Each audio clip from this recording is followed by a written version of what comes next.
Good morning, holy Eden. It is Tuesday, the 16th of Iyar, the 17th of May. And we're here to study the entire Talmud, one page, one line at a time. At the moment, we are studying Masechet Shabbos, chapter 16. We are on 116b, rather, and with Hashem's help, we'll be on 117 today. We'll be learning a new Mishnah. And so it's a wonderful day. It's exciting to see everyone.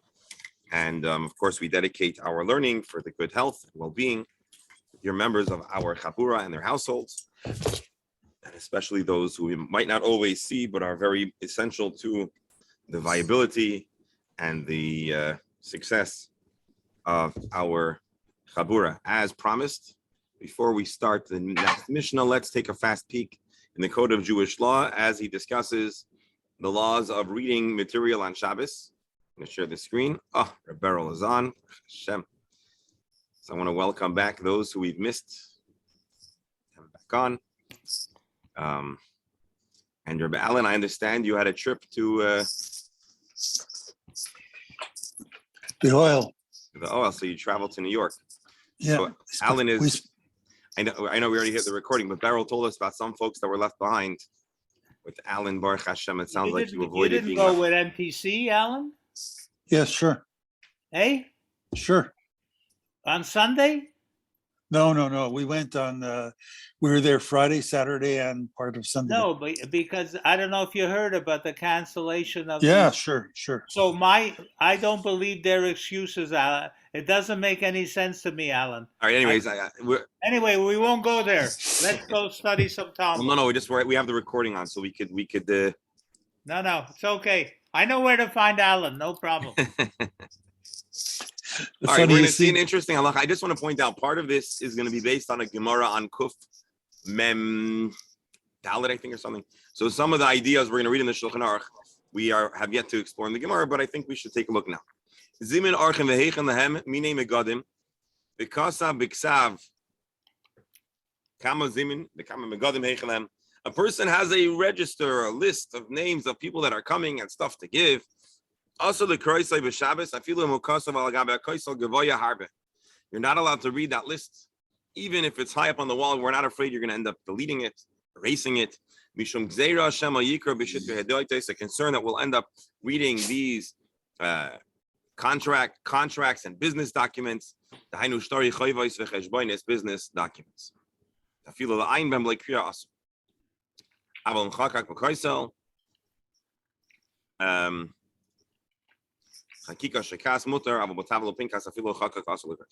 Basically, if it's mamish carved into the wall, you could do it. But if it's on a tablet, pretty strict, pretty strong stance.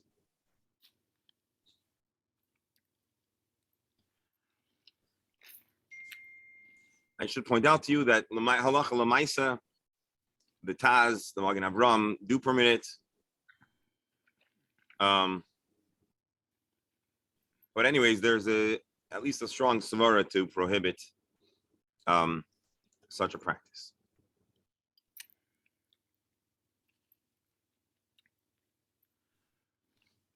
Here, Vani Omer, this is the words of the Magen Avram. Vani Omer minig Yisrael Torah. I say that the behavior of Jewish people has a lot of Torah strength. The cheshbon shel mitzvah shari, but like gazrina to cheshbon shel mitzvah. The cheshbonis, the shari b'shal mitzvah, v'ayinsham the tzarchir avim shari. Basically, the Magen Avram is matter. He says that one can have these lists, and there is no such takana. So we have l'maisa. We have and we should just default to the Mishnah Brewer. Let's see how he paskins. So he says, the fact that we have a waiter or the server does read, yesh machmirim, that's the bach. He says, certainly a suda shal mitzvah yesh lahakel. So if you have a Shabbat brachis, a wedding, a bris, certainly he says that you could be lenient.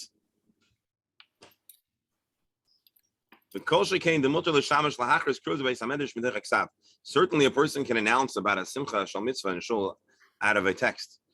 He says, however, there are those who are machmir, etc. Anyways, bottom line, it's a discussion about. Well, anyways, okay. Let's get down to the essential part of our discussion. What about somebody gives a kiddush, or there's a big kiddush in the shul, and there's a whole list of people who contributed, and either they're Based on this invited- very item, yeah, that should be okay. At least as the Taz and the Magen Avraham and the Mishnah Berurah indicate. Certainly, if it's not minak sav, it's mutter. But even now, let's see the essential source over here. Shtari hadiyaitais, regular legal documents. Shtari chayvais v'cheshbonais v'igrois shel she'elois shalom, and a letter of greetings. Also, the kroisam, you can't read them. Afilu la'ayin b'hem b'lei kriya. Also, you can't even look at them if you're not going to be reading them. This is the viewpoint of, well, this we've seen in the Gemara. And this seems to be the viewpoint of Rashi, if you recall, right? We saw yesterday in Machlokes Rashi and Tosfos about reading letters. Rashi seems to have a very strong, he says, when the Gemara says, Shtarei hadyotais, he means casual letters. What's wrong with reading, first of all, legal documents? So the Mishnah Berurah reminds us, Yesh Aimer Mishumam Tzoi Chavtzecha, either because it's business, or Shema Yimchai, or it's Xera, we're afraid that a person is going to delete it. Those who prohibit reading friendly letters, why would they be against it? So the Mishnah Berurah again reminds us, Mishum demichlaf b'shitrei hadyotais. It seems like once upon a time, a person had a stack of documents. Some of them were letters, some of them were legal documents. What's wrong with looking without reading them?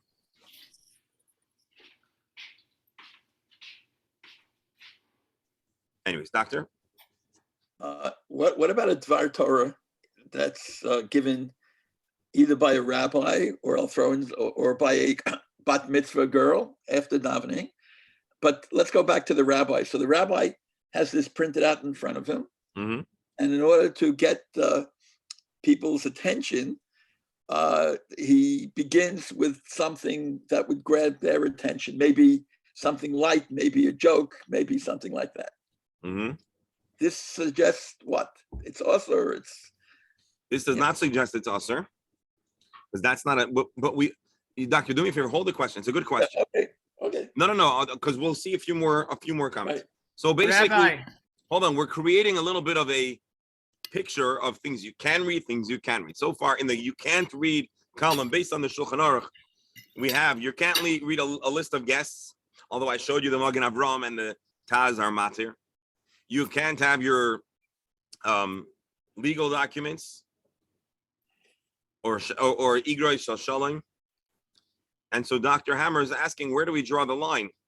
Of Dvar Torah, the doctor doesn't have a question. Of course, you can read a Dvar Torah. That's what you're supposed to be doing on Shabbos. But if part of the Dvar Torah is a joke that's mundane, so where does that fall into things? And particularly, I suppose the doctor's imagining you might not have printed out just a joke. Maybe you have a book. I'm sure you have rabbis. And again, maybe this is one of my faults. I don't have a library of joke books. But maybe that's where I'm going wrong. But I'm sure there are many, many rabbis that have in their study an entire shelf or shelves dedicated to joke books. And Rabbi, yes. if we go back to the time, the other problem with legal documents are seals, and breaking the seal maybe as well. Mhm.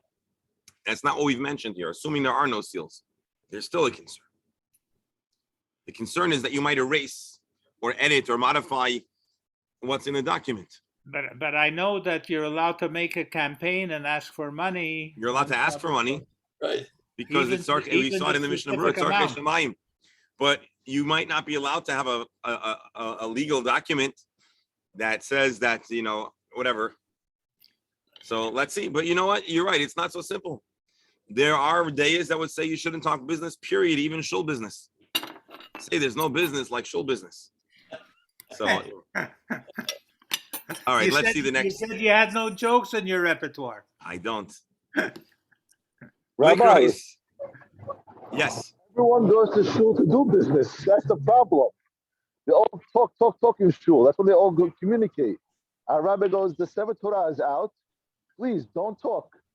Like, it's a problem. Yeah. Reminds me of a joke. But anyways, not now.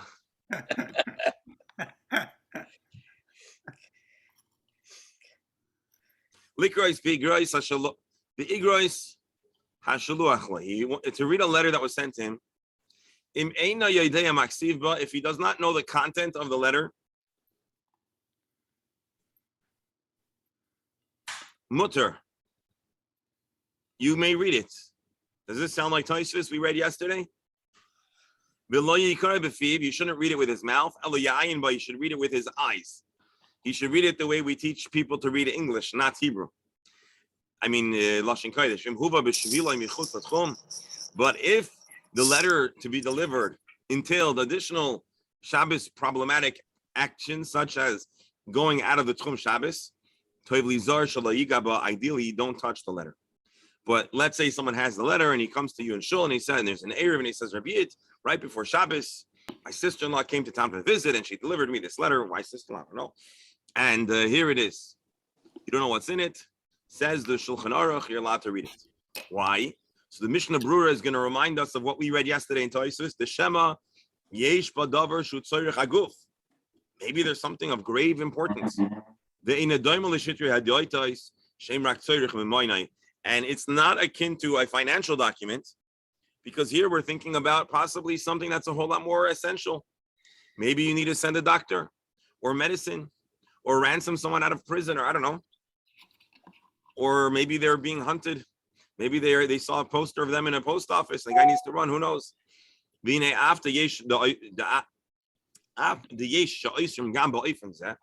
Although we know there are those who prohibit even in such a scenario, Rashi might come to mind among others. So long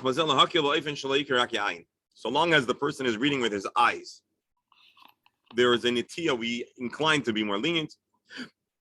Because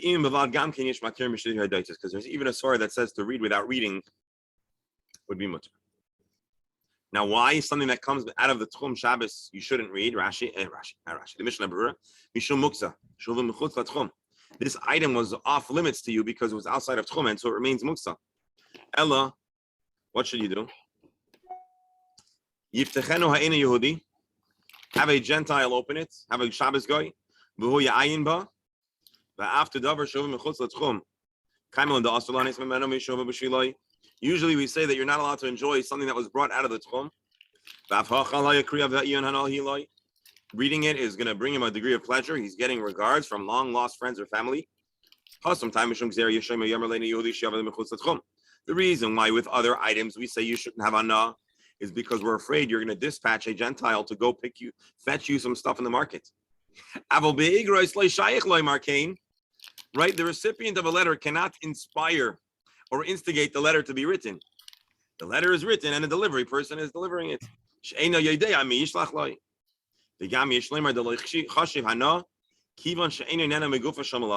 is a very interesting comment. Do we call the enjoyment you have of reading a letter from your long-lost friend hana'ah? Well, certainly you have satisfaction and enjoyment from it, but it's not like you're enjoying the flavor, the smell. It's not one of your senses. Well, it's not one of your senses that are enjoying it. Your ears are hearing it, but what you're enjoying is not the sound of the letter being written or the sight of your eyes reading letters. It's the content, which is a davar ruchni. And interestingly enough, he quotes obviously from some earlier source that maybe that's not really classified as hana, and therefore you didn't have enjoyment in the most literal sense from something that came outside of the tchum. So again, the Mishnah Brura reminds us that if a letter was brought in a problematic manner, you shouldn't read it as the Shulchan Aruch says, but he says you could have a Gentile read it. I heard a fascinating, Dr. Hammer, go ahead.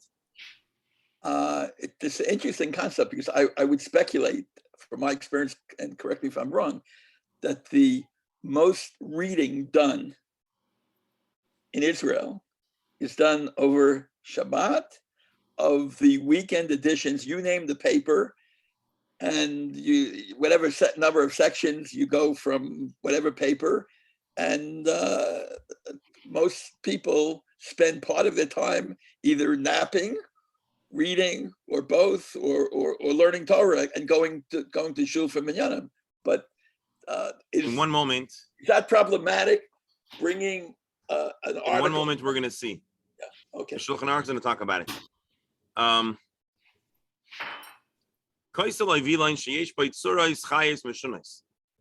A wall, a curtain that has all different kinds of pictures. or depictions of famous events. Interestingly enough, if you're going to go to a museum or to an art gallery on Shabbos, you shouldn't read the descriptions. You probably shouldn't go to the art gallery, period, on Shabbos.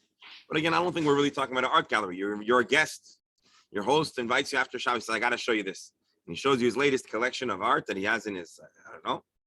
So it says that you shouldn't read the descriptions.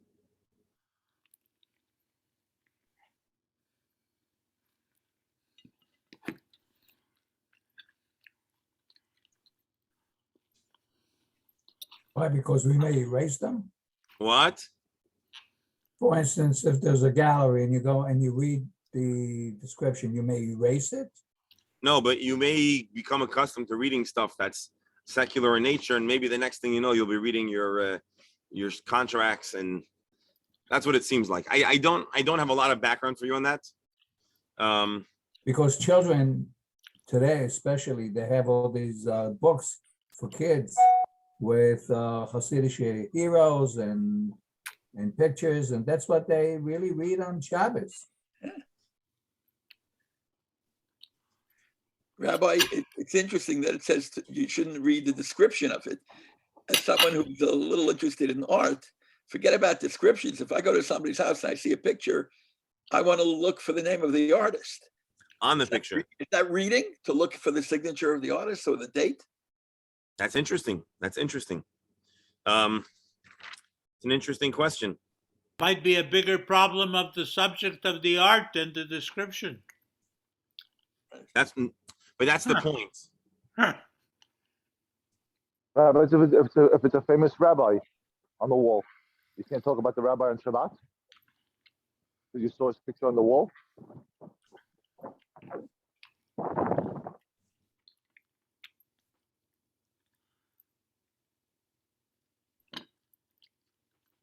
Yeah. Interesting. From here, it sounds like you should not be reading those descriptions. Ellie, you tell me about the picture of the rabbi on the wall. The guy who goes into a restaurant and asks if it's kosher. He says, look, my Zayda is on the wall. He says, if your Zayda was behind the counter and you were on the wall, I'd be able to eat. But all right. Militzos, here we're going to get closer to some... Rabbi, we have all kinds of bulletins in the shuls, all kinds of stuff.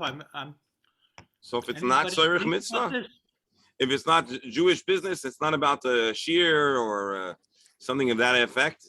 From what we're reading here, it sounds like that's unideal.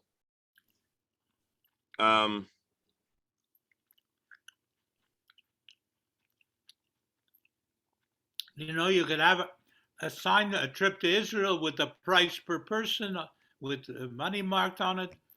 Could be a problem. I'll tell you this much: these are surprising things for us to hear, but in reality, when it comes to this area, there are greater restrictions than we typically imagine.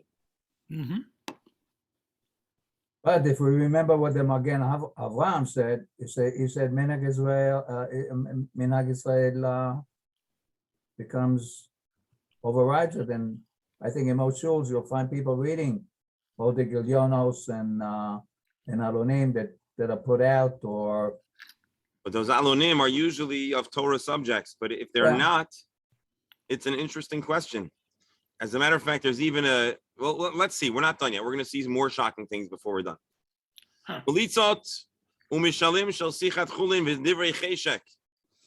Works of poetry, parables, or what he'll call books of passion,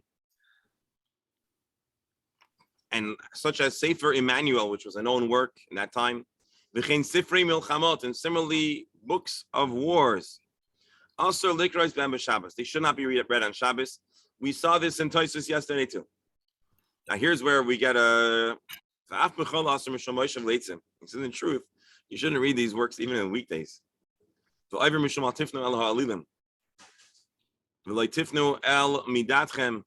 He says if you're putting your mind into ideas that are ungodly or avodah zarah ideas, and similarly, strong discouragement from reading, what does he call them? Books of passion?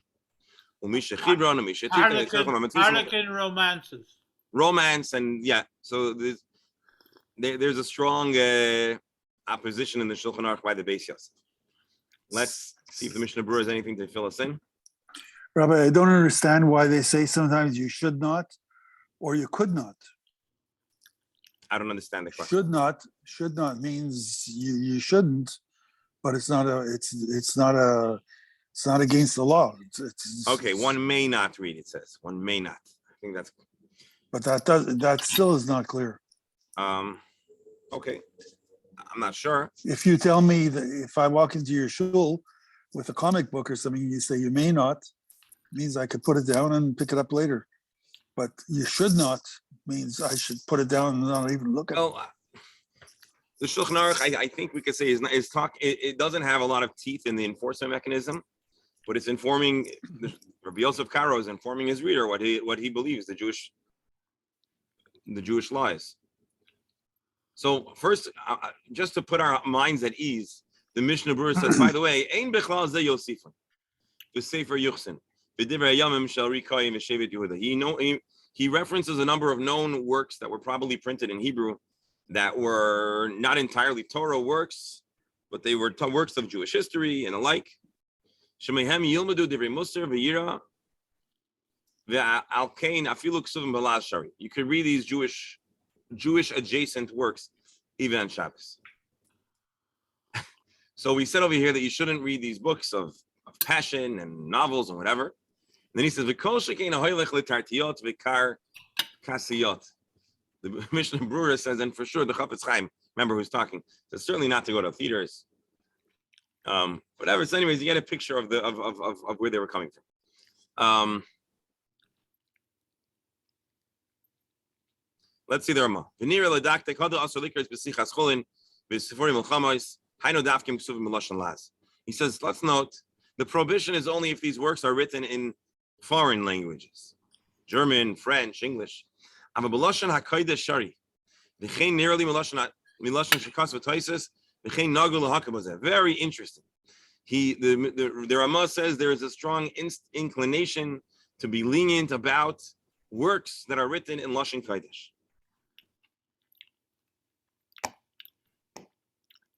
That's amazing. This reminds me of the yeshiva bachrim that go to the magazine stands and they see anything that's written in Hebrew is probably a yeshiva-worthy material. You have the magazines today in Israel of all the garbage we have here. That's what I'm saying. So obviously that's not what it means. So the Mishnah Berurah says, hold on, don't get too excited. The books that are explicitly problematic, he says that you shouldn't read, even if it's in Hebrew. So the Mishnah Berurah says, by the way, don't get excited. If it's truly problematic, then you can't even read it in Lashon Kodesh. But if it's just matters that aren't Shabbistic, well, there's something about the Lashon Kodesh. So if you look at what he lists here, he says, Sichas Chulin, Sipurim Milchamos, we're talking about neutral stuff or books about war. What's so special about Lashon Kodesh? Actually, it said you can't even carry it. Yeah. But if you can't carry it, you have to find out what it is. So first you have to read it to find out if it's okay to carry it or not. What? And once you read it, see, doctor, I intentionally omitted that because it's secondary to our pride. But yeah, it says that if you can't read it, then it's muksa, because what are you carrying it around? You have nothing to do with it. What's so special about Lashon Kodesh? The Mishnah Berurah quotes here, the language has kedusha, v'loimed mimenu divrei Torah. Therefore, if your letter is written in Hebrew, or really I should say Lashon Kodesh, the holy tongue, biblical or Mishnaic Hebrew, Shari Likrais, you could read it, the Yesh Lilmai Mitoichai Halashon, because by knowing Hebrew better, you are facilitating your Torah study. I think that's what he's saying. A person who's writing in Hebrew is likely going to use, in the flair and the poetry of the language, they're probably going to use biblical language. achshtori choivos v'cheshbonis, but contracts, etc. Gam l'rama asra afilu b'lashon hakodesh. Certainly, they can't be read in Hebrew. So the interesting thing here is, I think historically we probably, maybe inaccurately, associate Hebrew more with the Sephardic communities than the Ashkenazic communities. Again, it's probably not true, but Ashkenazic communities spoke Yiddish, or they spoke Laz, they spoke jargon, they spoke and you imagine that the Sephardim were more accustomed to Hebrew, and maybe that's exactly what's going on. The Beis Yosef, which lives in Israel, he doesn't make a waiver for reading Hebrew. He's like, yeah, that's mundane, Hebrew. And then you have the Ramah, who's in Krakow, saying, no, work in Hebrew. There's a whole lot more leniency to read it because it's holy. There's something very special about the language. So I don't know if it's counterintuitive or it makes a lot of sense, but that's a very interesting heter that I don't know. I don't suppose you were necessarily expecting to encounter today.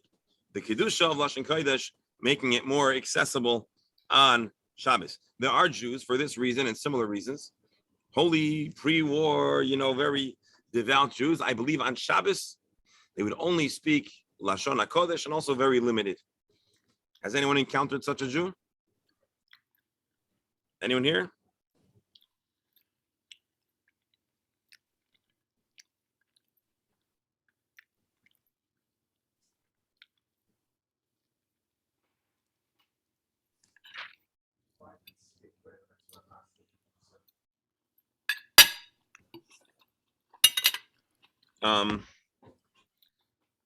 Very interesting. Very interesting. Let's read Rabbi, one. there's so many things that you have to look at. So you say Lashon HaKodesh. Sir Barrel, hold on one second. What I can about tell other you, languages written with the Hebrew alphabet, like Yiddish, Aramaic? here we're not. He doesn't give such a waiver to read in Yiddish. Secular or neutral works in Yiddish, there doesn't appear to be a heter. There's something special about Lashon Kodesh. We can go back and probe that a little more in a second. I just want to show you. We've spoke a lot about what you can't read. Let's see what you can read. Asur lilmoid b'Shabbos v'yantiv zulas b'divrei Torah. You can't learn on Shabbos anything aside for Torah. Va'afilu b'sifrei chachmos asur. Even very wise works, he says, on the humanities, it's divrei chachma, just not Torah chachma. He says you shouldn't read. Yesh misha mater, however, there are those who are mater, and we'll look in the Mishnah Brura for the shorthand of this discussion. If you say that you are allowed to read divrei chachma or sifrei chachma, even if they are not entirely Torah, then mutar lahabet be'astrolob b'Shabbos. Then you can also look at an astrolabe. Who knows what an astrolabe? I hope I'm saying it right. Sextant. An astrolabe would be a tool to view the heavens and the astronomic calculations. And as we know, the Jewish people for a long time were very well steeped in this world, the world of astronomy, and reading the stars and the skies. As a matter of fact, I think someone in this class mentioned that Columbus's navigator was Jewish, and he was a student of one of the Rishonim.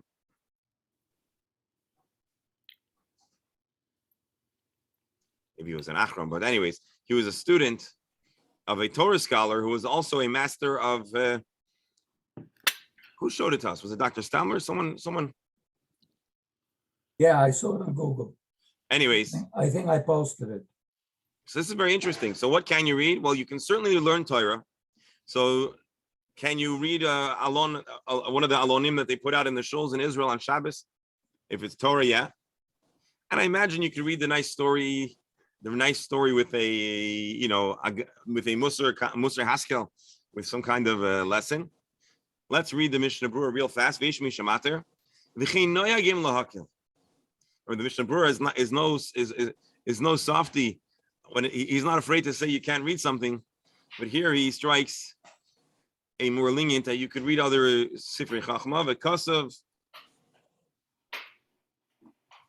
The Yeresh Shamayim Roy Lahachmir B'Zeki Rambam Daran Oyster. So you have the Rambam, the Ran who say no way, and the Mishnah Brura says the practice is to be lenient, but certainly it's praiseworthy to be machmir. What is an astrolabe? The Mishnah Berurah will tell us. It's a tool used by folks who gaze at the stars. The Mali, very interesting. Is there really a difference if you're allowed to engage your mind and your time in chachma that's not of a Torah nature? Who cares if it's in a book or if it's an implement? And that is a brief overview of our subject at hand in the Shulchan Aruch.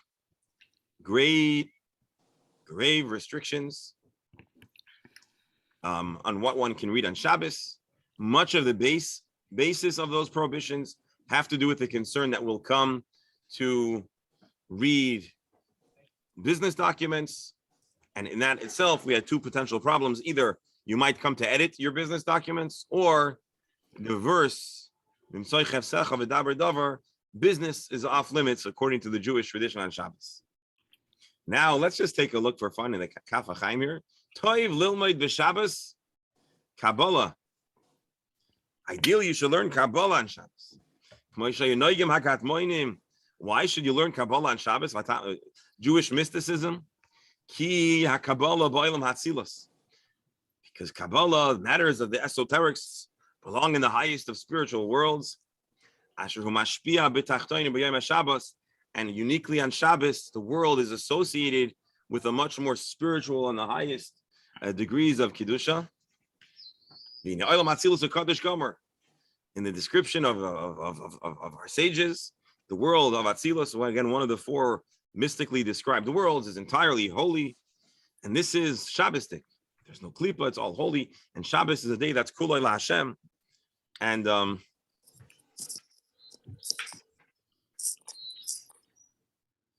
then he says, there's a remez.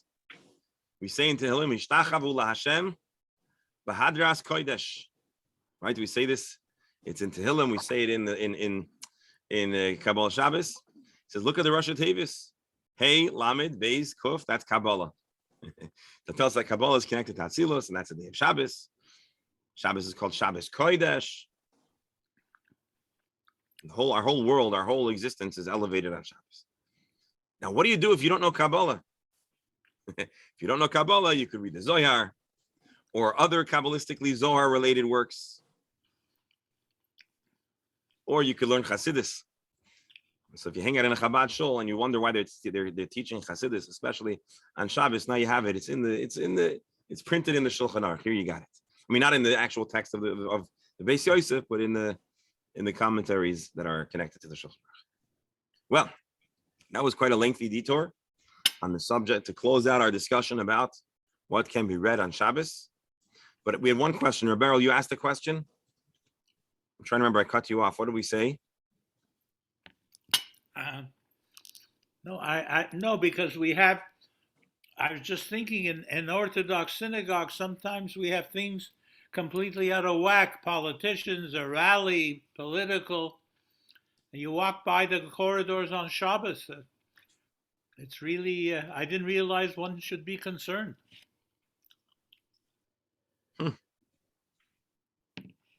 Tell them they should start writing the notices in Hebrew. Dr. Hammer, go ahead. This is indirectly related to my question before, my comment about the rabbi starting off with a joke to get attention and ultimately for a more important goal. So it has to do with kavana. Let's talk about education. Okay, so you're talking, and Menachem brought it up before. So you have this young child who's learning how to read in whatever yeshiva he goes to. And if you want to get him ultimately to be able to read what's important, you have to build on what will attract his attention to want to repeat, whether verbally or with his eyes, things that interest him, which don't fit in to this paradigm. And I'm just saying, it doesn't say at what age. I'm not going to talk about the Zohar and this, how old and all, but just in general, there has to be an acceptance that of kavana, that it's not a chilul to do some of these things for a young person as we do other things because they don't understand. And so I just wanted to make that. You're making a very important point. Your point, I think, is that we have to be careful. If you want to make Shabbos so overwhelming, you lose your Shabbos adherence. Right. And so, we have to make sure to provide a good shot, and allow a person, a human, to be a human. That's certainly a very good point. And so the interesting thing, which we're not going to be able to do now, would be to look at contemporary Shalotu Tshuvot, contemporary poskim, to see how they help translate. Because what we have over here is certain items that are absolutely off the table, and then other items that are a whole lot less absolutely problematic. And so it'd be very interesting to see what contemporary poskim Lamaisa do to accommodate a reality, which is that if you're going to tell the kid, if you're going to tie their hands and tell them that they just stay in the room, a lot bigger potential problems and challenges in Shabbos observance could develop. And that is certainly a good point. And in reality, we don't find that there's we don't find that we're screaming at kids not to be reading a book because it's not in Hebrew or whatever. And but I'd be curious, you've piqued my interest. We need to explore it. Again, remember, what we study here is Torah, and this is halacha, but this is not necessarily always halacha lamais. It's an academic, scholarship to know what halacha says. But it is interesting and important to see how it's brought down lamais and what you would suggest the kid does with their time on Shabbos. We certainly read on Shabbos, for sure, Jewish books, and sometimes probably, whatever book was in the house. But I'm not going to tell you that was born out of exhaustive research in the Shulchan Aruch as kids, but an interesting point nonetheless. I want to find one more citation on the matter of Lashon Kodesh. It's beautiful and also very interesting.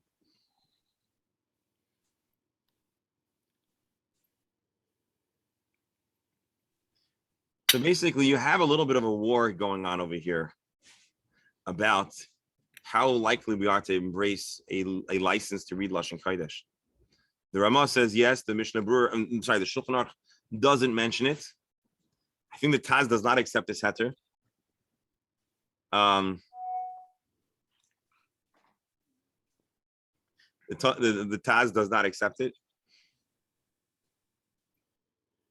The Bach as well. Here, you want to see the Ikar Veneer Pasha Shakol? No. Before, when you were skimming, that was quite a bit before. As you bypassed, I saw the word Zeitungen. Again? Newspapers. Before, when you were skimming through the Mefarshim, I saw the word Zeitungen that you can't read, I think. I'm sorry, what was the word? Zeitungen. That's newspapers in Yiddish, a Zeitung. Where do you see it? And I saw it previously, and I didn't get to read because you were skimming through it, scrolling. So I didn't see if it said that if it's Lashon HaKodesh you can, if it's so. I don't know if that's something you want to. Let me get you. I'm pretty sure the Shulchan Aruch Haravi mentions it explicitly. So give me a second. Take a peek. I hope I'll find it. Oh, but we read it. We read yesterday that there were different. We read this on the Gemara that there were different viewpoints on reading the news, current events, and there was an Tosfos? There was an inclination, there was an instinct to say that if you're allowed to read a letter that you haven't found because you might be reading of current events that have relevance to what you're going to do or how you're going to manage yourself. I forgot who we read. Maybe it was Tosfos. Let's find the Gemara. We'll open up Tosfos again just to make sure we're not forgetting that. But if you recall, we said that if you have a heter to that wouldn't have been Tosfos. If you have a heter to read a letter, likely you'd be extended a similar license to read the papers. Where did I see it? Who? Let's see. Rabbi, so my klotz kasha is, here we are in Mamatzilin, you have a fire, you go in, you can't read the books to make sure which ones you should save? Hold on, we're not talking about saving books now. Remember, but it's an additional problem. I have to worry in the middle of a fire. Am I reading a book I'm not supposed to? Forget that. Who has the time to start reading the book? I think we're mixing. I think you're in a fire. You're going to start reading the books. You have to make sure you're allowed to take it out. I think we're mixing things up over here. Throw your novel into the fire, barrel. No. Only in this chavura could we have that question. Errol, you have to save your soul first. That's it. But I want to find the doctor. Hold No, on but one the second. We may Hebrew have to books, go. the Hebrew writing is a big problem today. Jews for J and all that are using Hebrew text. You know what they have today? They have a Bible, a New Testament translated into Yiddish. And there are people handing it out in Borough Park. Oh, They're not going to be a big seller. Oh, no, they were giving out for free. for free. Very It's a good. big shanda. Hold on. Let's look for the Zeitungen. All right, we're not pulling it up over here. The biggest problem is on the universities, the Jewish kids. The sighting it was today, maybe if you go back to the Taz, or the Magen Avram, I think that's where I saw it.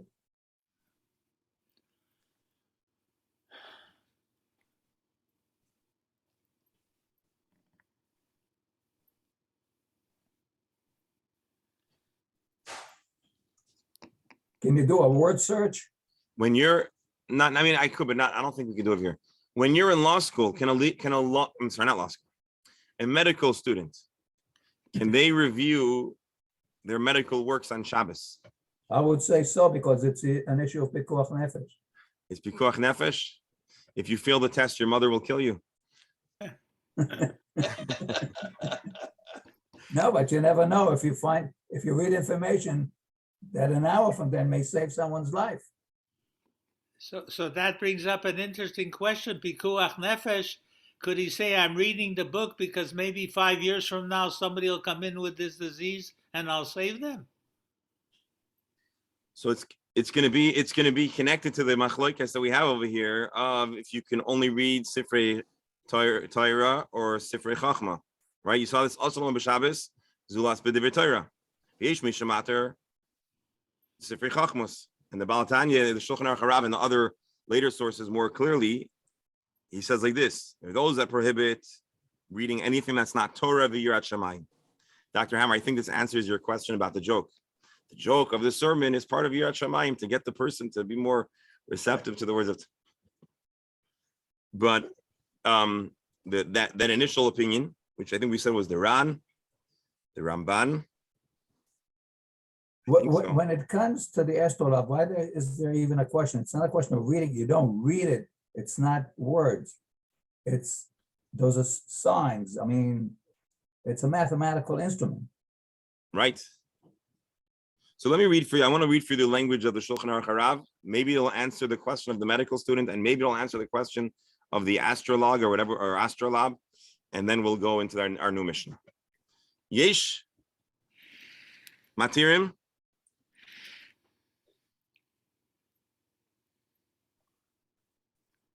There's a viewpoint that's lenient. B'chol Sifrei Chachmos, v'Sifrei Refuos. There's a sad to be lenient about all works of Chachma and Refuah. You know why? Because you're not going to mix up your textbook with your lease or your mortgage. And so the Alter Rebbe, who always gives the reasons behind Allah as well, so that's the reason why we'll be lenient about reading these works. Indeed, this is, as we saw in the Mishnah Berurah, the Baal Tanya preceded the Mishnah Berurah, but just as the Mishnah Berurah wrote,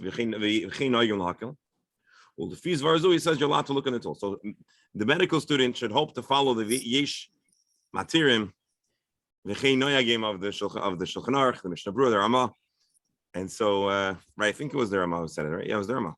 Rabbi, at the risk. Hold on. So it could be that the nafkamina is if you're an Ashkenazic student, maybe you could read it. Oh, no. It wasn't Ashkenazic. I think. Rabbi, at the risk of you throwing me out of here, what I'll never about throw you out. the Jewish astronaut on Shabbos? What can he read up there? Good question. I don't think they have time to read anything. Well, they have to read instructions. Can the astronaut read the fine print on Shabbos? And he may have it in Hebrew if he's an Israeli astronaut. Yeah. Oh, That might be the answer. He has the goyim there to read it for him. Yeah. All right. I just want to read the elaborated language on the astrolabe, Dr. Hammer. Yeah, regarding Menachem's question or response, isn't there a difference between somebody studying for a test, let's say the med boards or certification in some specialty, and somebody who really wants to know that information because he might help somebody?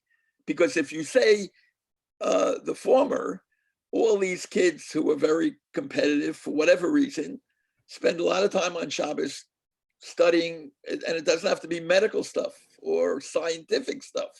It could just be because they want to do well to either get into a program or a school or impress somebody. Yeah, so the Beis Yosef in his language, or the Rabbi Yosef Karo in his text of the Shulchan Aruch, makes no specific reference to Sifrei Refuah. He talks about general Sifrei Chachma. Some of the Noisei Kelim, and I'm showing you the Balatanya, the Shulchan Aruch Harav, talks specifically, he singles out Sifrei Refuah. And he gives a reason because you're not going to confuse it with your textbooks. So this doesn't, he doesn't go and say Pikuach Nefesh, because I don't think we say Pikuach Nefesh. Pikuach Nefesh you say in the moment. I don't think we'll say that you're allowed to do anything you need now to train yourself because one day it'll be Pikuach Nefesh. Yeah. Right? I mean, just as an aside. But that's not the heter. He uses a more basic heter. He says the prohibition against reading does not extend, according to this, does not extend to other Sifrei Chachmas. Now let's just close out.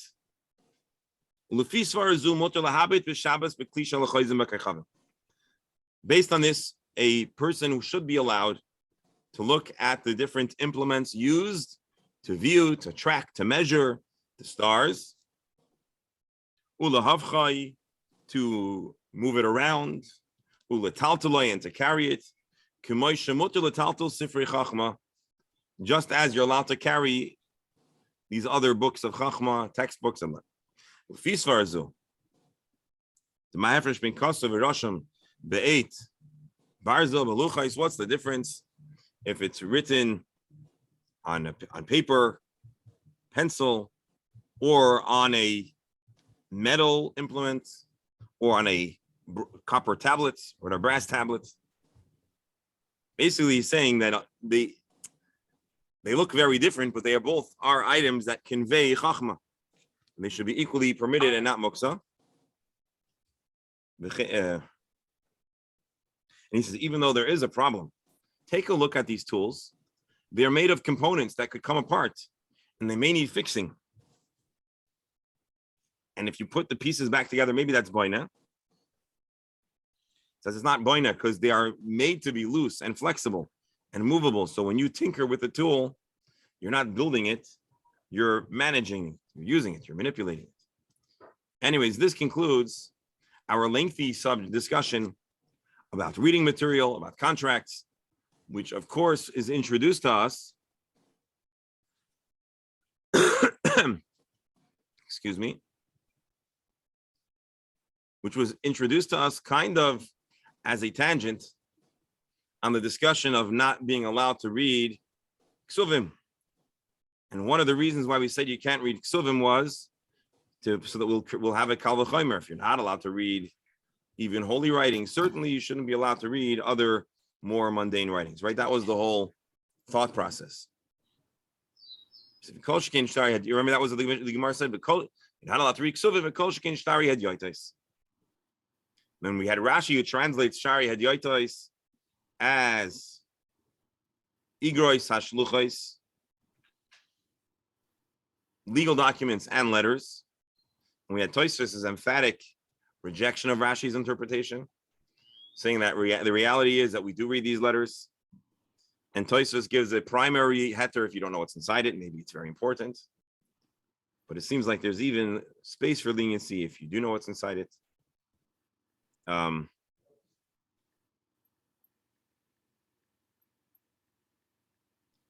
Anyways, and that's how we let our Gemara. Let's take a look at the next Mishnah. We're already mostly through our session, but so it shouldn't be false advertising. Let's at least read some of the Gemara. Matzilin, very interesting. And again, as I told you yesterday, we're going to fill in the blanks of some of the items we asked in our previous Mishnah. Matzilin, you have a fire and you need to know what you're allowed to save and what you can't save. Tika sefer, ima sefer. You can save your Torah along with its case. V'tika tefillin, ima tefillin. You're allowed to save tefillin along with its, or you're allowed to save the tefillin case and boxes along with the tefillin. Even if you have money inside, alongside your tefillin.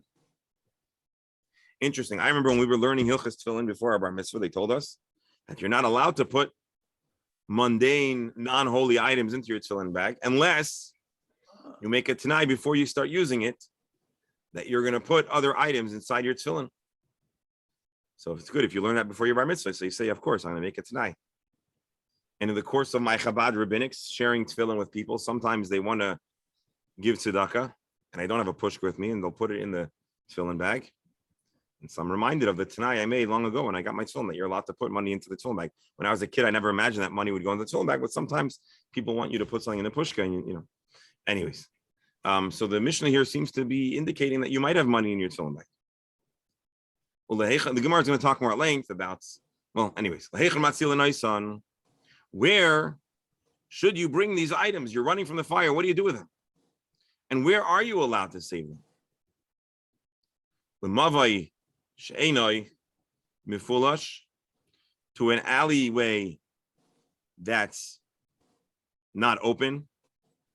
We're going to read Rabbi Steinsaltz with a reminder that the Gemara is going to talk at length about the definition of these items. So we're going to leave it somewhat ambiguous. Into an alley that is closed, meaning it is surrounded on three sides.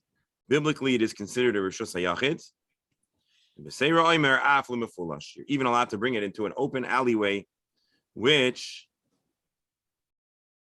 biblically is not quite considered a Rishus HaYachid.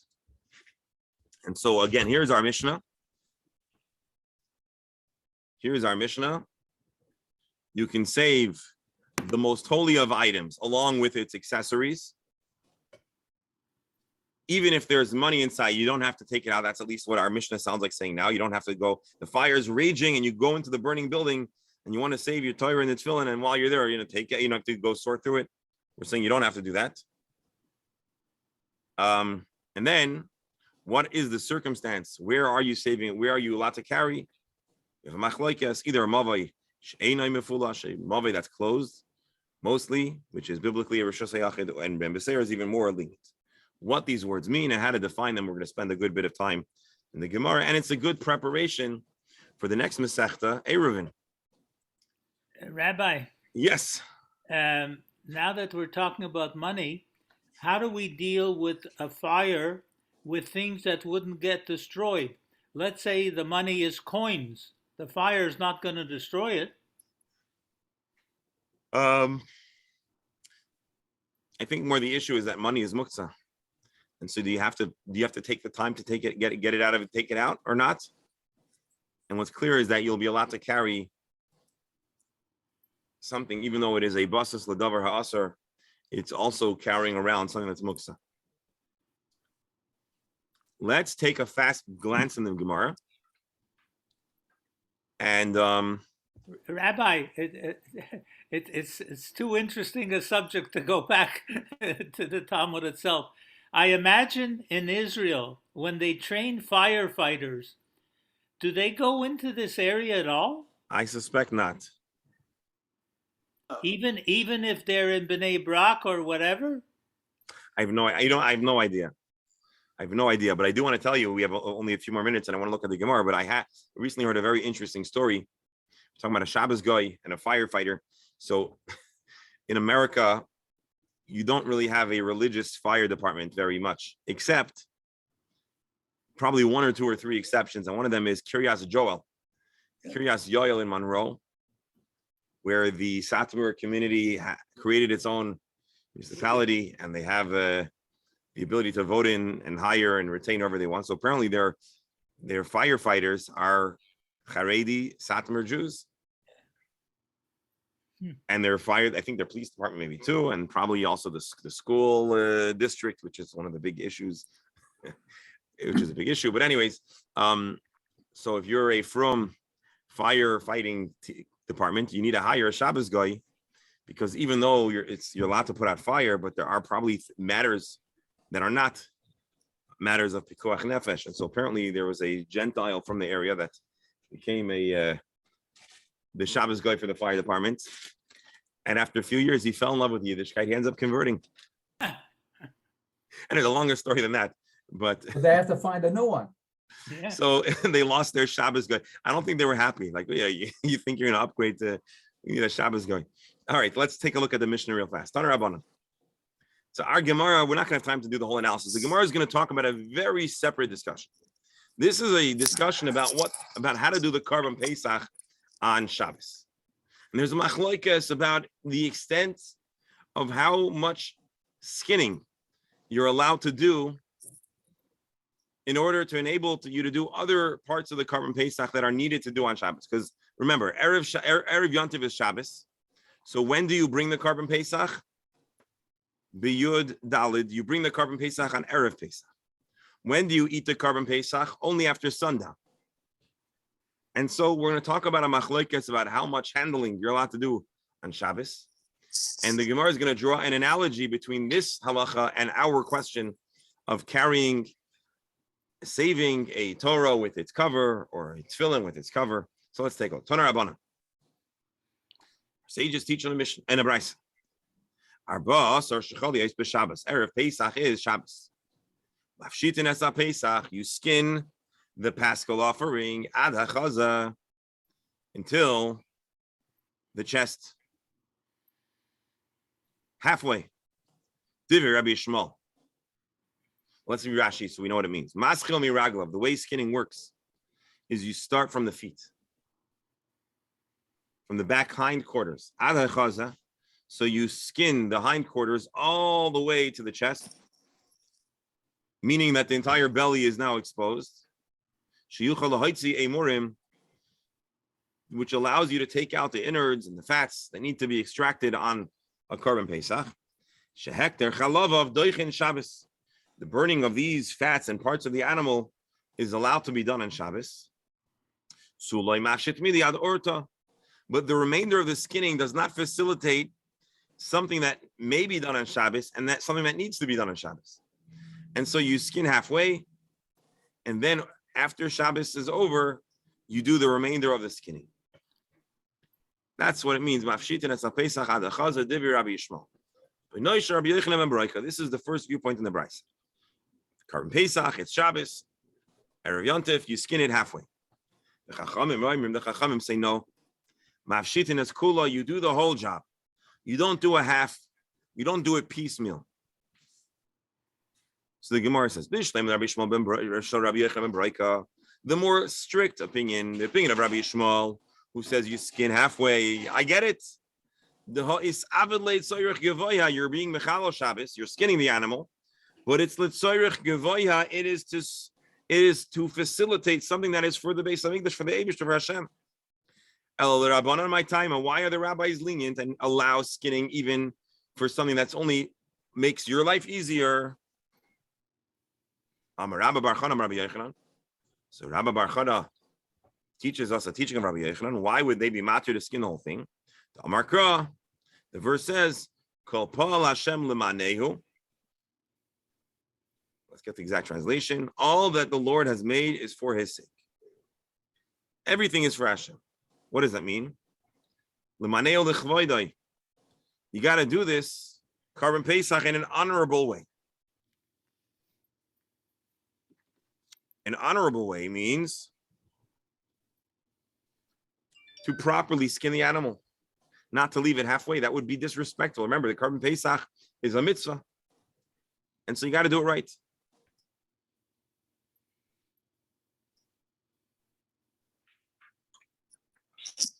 Where do they put it? What? Where do they place it? I think it was on the Temple Mount or on the outskirts of the base of the Harabayas. The Mishnah describes they would camp out, they wait till sundown, and then they would engage in the eating in the Karban Pesach. So what exactly is the honoring of Hashem? How is skinning the entire animal leading to greater honor to Hashem? Rav Yosef says, you know what? If you don't fully skin the animal, the hide creates heat. Rashi shahar mechamemoy umasrichoy, and it could lead to the meat rotting. The ein zekavoid liyos prasoich l'shulchanei megol. It would not be honorable to Hashem. These people are eating a mitzvah, they're doing something holy, and this food is spoiling. Rav Amar shalayu kadshe shamayim utolim kinevela. To have a carbon, to have something that's holy in the service of Hashem, to have it floundering and halfway like a half stripped carcass, this is not covered to the mitzvah. So although essentially, technically, you could have it skinned halfway, the Chachamim say that would not be an honorable way to respect the mitzvah of Hashem, and therefore you skin it entirely. It's more clean, it's more organized, it's more neat, and it allows the mitzvah to be done in a beautiful way. Tomorrow we'll see the Gemara continues probing this matter a little further, and then the Gemara tries to understand how this is an analogy to our discussion about Shabbos. And we'll see that the analogy is better than, or more close than we might have otherwise considered. My dear friends, we've run over time. Rabbi, just one quick question. By the time they eat, it's going to be pretty late. You have Correct. to prepare it and then cook it. So you have to do everything possible to keep it as fresh as possible. That was within the So technique. by the time they're eating, could be already. So they had to follow best practices of 2,000 years ago. And so midnight. best practices were, according to, was it Rabbi Yosef, was to make sure that anything that creates unneeded heat, the Gemara is going to talk a little more. So, we'll see, the Gemara talks a little more about if and how and why it might go bad or not. But anyway, so tomorrow we'll finish this discussion and we'll see how it's a good analogy for our discussion about Shabbos and saving the fire from Shabbos. Dear friends, thank you so much for giving an hour plus of your time to the study of Torah, and not only to study Torah, but to enlighten and to enhance everyone else's experience. Thank you all for your wise questions and thoughts. Look forward to seeing everyone tomorrow with Be'ezer Hashem, the same time, same link, Gesundheit and Freilicheit. A big Asher Koyach. Thank you. One more nice thing that happened is that there weren't any, the miracle of God is that they were able to hang these things outside and there weren't any flies. Yep. Alan, as a Kohen, we have to think about these things. All right. Have a good day. Take care.